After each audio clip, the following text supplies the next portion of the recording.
Do you want to teach your dog to be calm around a door? Well, take a look at this video. Recently, I got to work with the amazing behavior team at the Arizona Humane Society and this gorgeous dog.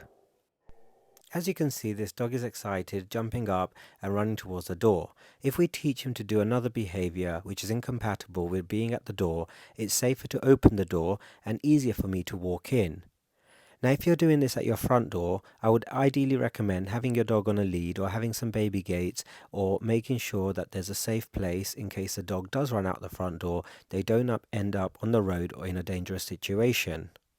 The first thing we want to do is decide on a behavior which is incompatible with being at the door and jumping up. So I'm going to select standing on that blue bed away from the door.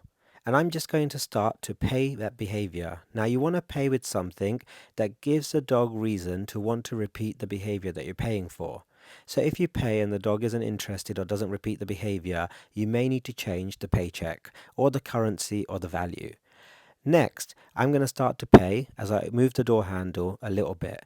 And in the beginning, I'm not going to open the door, just move the door handle. If the dog stays on the bed, they get paid. If the dog comes off the bed, notice I just stand still, I wait, and as soon as the dog is back on the bed, I start to pay. And I start to open the door in small increments and approximate opening the door more and more until I can go in the kennel.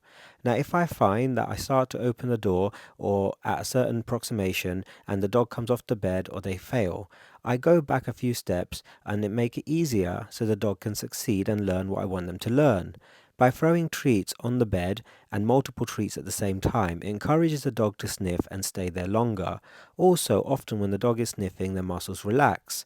This can give you a chance to walk in calmly. Once I walk in, I drop a few more treats because this gives the dog something to focus on because they've never met me before, rather than seeing a new person in their kennel and also being overexcited and jumping up. It gives me a chance to get to know the dog and for the dog to get to know me, and you can see the dog is able to keep their body on the floor and return back to the bed. So using these simple, kind tips, you can help your dog.